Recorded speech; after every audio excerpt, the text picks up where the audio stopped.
And I know that your time is very precious, Dr. Sikdar. So I want to invite Dr. Sikdar for brief remarks. And before doing that, not that he is a stranger to anyone in this room, but I do want to take the privilege and have the pleasure of introducing you. Dr. S.K. Sikdar is a medical doctor, yes, but he is also the technical lead in health of the National Family Planning Program in the Ministry of Health and Family Welfare.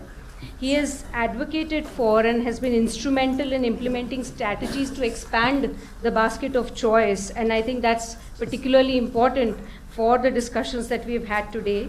He is in charge also of the aspirational district program, and I must say that each time if my phone rings, then it's Dr. Sikdar calling from one of the aspirational districts, not from his office. So someone who's really always where the work needs to be done, driving up those health indicators from those aspirational districts. His untiring efforts have not only helped scale up family planning services in the country, but have also contributed to improving maternal, child and neonatal health. So may I please invite you, Dr. Sikdar, for your remarks on this occasion of the launch of the State of the World Population Report. Thank you.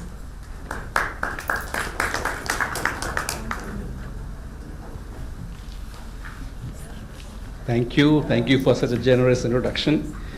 And thank you, UNFPA, for inviting me over here for releasing of this State of the World Population Report. Must congratulate you on this wonderful book.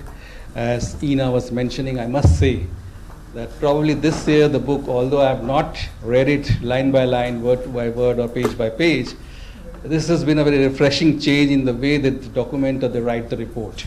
So when one or two of my consultants were reviewing this, and they said, sir, this time it has come out in a story form, which is very refreshing, and actually you can relate yourself to many parts of the book that has come out. And from that point of view, we think really it's been a wonderful job that the UNFPA has done. And secondly, as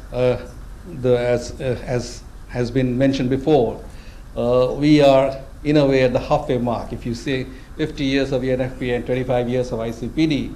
So I just hope that we don't wait another 25 years and another 50 years of UNFPA to achieve what all the things that have been said a short while back by all the leaders, so to say. Over here, they have been talking about the ICPD, about this region, what they went out and what they aimed for and what they have achieved as of now. I strongly believe that with the push that the Government of India is now giving, that hopefully in the next 10 to 15 years, we will be able to cover much ground at a much faster pace. And that is our wish, and we hope that with all the support that we get from all the people present over here, together, I think we can reach. We really take pride in the fact that we were the first country in the world. We talk about family planning, of introducing the program, and Mr. Nanda is sitting over here, one of my seniors, has been instrumental in launching many programs. And although the population of the country is now the second highest in the world and on the verge of becoming the highest in the middle of next decade. So, but then one must admit that the decline in fertility and mortality over the last few years has happened very, very sharply. And this pace is continuing very strongly. The momentum is huge. Even the states which have got very high fertility are coming down fast, and the states in the southern part of India where the fertility rate had come down faster are now plateauing, which is again a very positive thing in the sense that we have learned from the China experience, and we are not here for any targets. We are here to see that our population is stabilized at a level that we are able to manage the population. So that is something which is very positive that we want to see, and we do not want to talk about a one-child, two-child population, and we talk about the reproductive rights. And as Poonam mentioned, that maybe all the policies there in the Nirman Bhavan, I would beg to differ. Poonam, I think, has left, so she always finds it convenient to leave when I speak. So she's constantly fighting with me everywhere.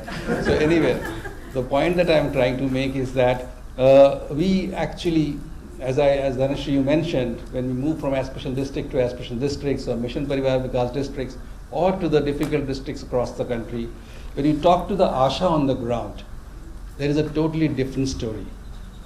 The power that an Asha exudes in the village, the authority which she confronts a government officer has to be seen to be believed. She is not afraid of me, let me tell you. My service providers, my A&M is afraid of me, my doctors are afraid of me, but not my Ashas. And there are ears and eyes and whatever. And the way they really promote this sexual and reproductive health agenda is something is very refreshing. The other day I was in one of the state districts of Maharashtra and then another district of Madhya Pradesh and Chhattisgarh.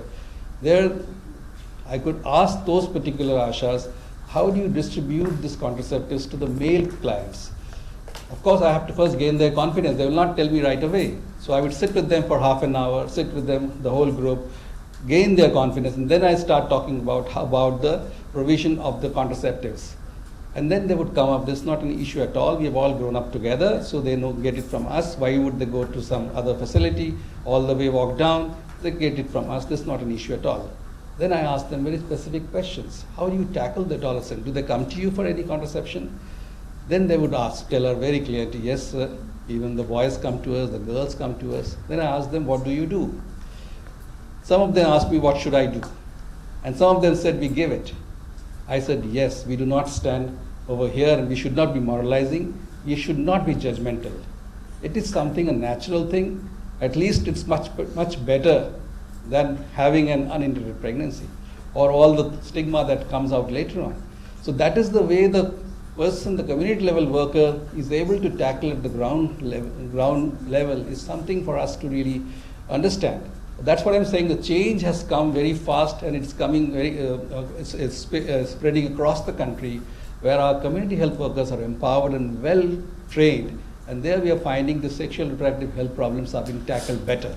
But I believe and I strongly feel that at the facility level, maybe we need a little bit more improvement than what we have now. Because it's something that we have not been able to do at the PHC level or subcenter level, but at the district hospital level or the CHC level, we have been able to solve it from that point of view. One more point that I just want to talk about is the population growth rate, which I saw in this particular report. As has been shown in this report, it's about 1.2, the 2019 figure. Whereas the Government of India's figure as per census was 1.65, the annual growth rate. But that was a 2011 census rate. So even if it has declined to 1.2, that's a very healthy decline, for 61% decline in such a short period. So that is something for us to really be cheerful about. And the fact that most of our states, 24 of our 36 states have already come to a fertility level less than 2.1. And that is something, again, a stupendous thing which has happened. So we have been able to manage our fertility well.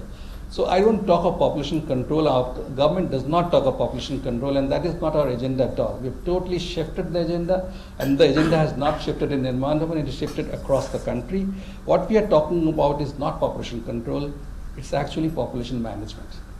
Because if you ask me personally, even if our population goes up to 1.6, India would be anyway comfortable enough to manage that population. And we know over time, over the next 50 to 100 years, that population is going to come down. That is something that particular thing is going to happen. You and I cannot do anything about it. That will happen. But the problem that we have right now is how to manage this population that we have, how to skill them, how to provide them employment. Those are the issues which we have to tackle. And I must say that the Government of India has been trying its best on different counts, especially from the health point of view, making family planning as a part of the universal health care. On the next week, I think there is a meeting at Washington where our mission director is going for the reference group on family planning 2020, where these things are again going to be discussed about. And here we have very much pitched in for the fact that how family planning plays a pivotal role in achievement of the universal health care goals that the Government of India has. And also, as part of that, as most of you know, that we have come out with the Ayushman Bharat scheme, or rather Ayushman Bharat Yojana, if you can call it that way, wherein we are able to provide care through the health and wellness centers. So there are about 150,000 health and wellness centers being created across the country. The numbers that we have achieved till March 31st has been 17,000. We are moving ahead very fast. And it's just not the setting up of this health and wellness center to see that they're really operational and functional. So the functionality part is something which is happening very fast, and that's what we are tracking. Another thing is about the addressing the equity issues. We have this aspirational district program. We have this 117 odd districts of our total more than 700 districts, where we are having added interventions, which is being monitored by the Niti Aayog on a very regular basis. Monday, day after tomorrow is again, there is a meeting at the level of the Niti Aayog. And here, we are really addressing issues of equity. And every single district has been managed by a joint secretary level officer. We, from the Ministry of Health, we have got 40 mentoring teams consisting of 4 to 5 officers with 1 senior officer who are supposed to be going to each of these districts on a frequency of quarterly visits over there. That's really helping them to improve the indicators, what all they need to do, what all funds they require, facilitating them, giving them 30% more fund. So these are some of the initiatives that we are taking to address these issues. The agenda that we are talking about is about the sexual reproductive health part, which has been a little big in our country. That also is one area where we are looking into very seriously. And we hope that in the coming few years, our progression to achieving the universal health carriage agenda would be much more strong. And the indicators that we have actually, the FP 2020 commitment that Government of India made, that we would be increasing our contraceptive use by 0.4% per year, because we happen to be one of the countries who are at the top of the S curve.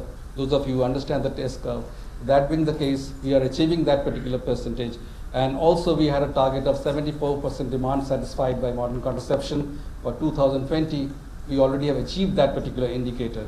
But we are not sitting on that. We are going ahead. We hope to have somewhere around 85% of demand satisfaction over the next 5 years. It's going to be difficult, but we hope we will get it. But the impact of this program that we have, the family planning program, whatever in its form we have as of today, the impact has been staggering. And that impact is not measured by us. It is measured by the International Track 20 group, which is a part of the Family Planning 2020 group. And they have said that in the year 2018, there were about 54 million uninterrupted pregnancies have been averted, 11 million total births have been averted, 1.8 million safe abortions have been averted. And most important in all, in the year 2018, we have averted 23,000 maternal deaths. And that's substantial, which it means that if we didn't have family planning, another 23,000 unfortunate women would have lost their life. So that's the impact of family planning. Keeping that in mind, family planning at the core of the USC, we are moving forward. And thank you again for this opportunity for releasing this report. Thank you once again.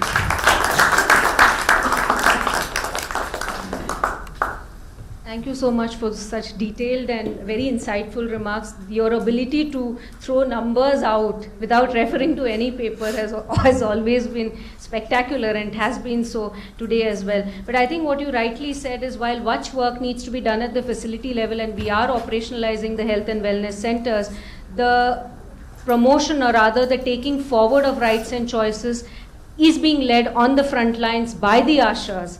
And that's where the process is making really a difference. Thank you for those words, and we will be going forward on that journey in trying to ensure equity, in trying to ensure choice, and in trying to show the impact that you are saying that the world outside and the data that's showing through TAC 20 is trying to tell us that this change is actually taking place. I would like to invite you to accept a token of our appreciation. It is a little potted plant that actually stands for resilience, because the pursuit of rights and choices is an ongoing one.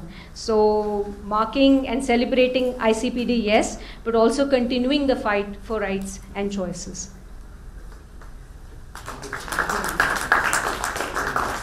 Thank you so much.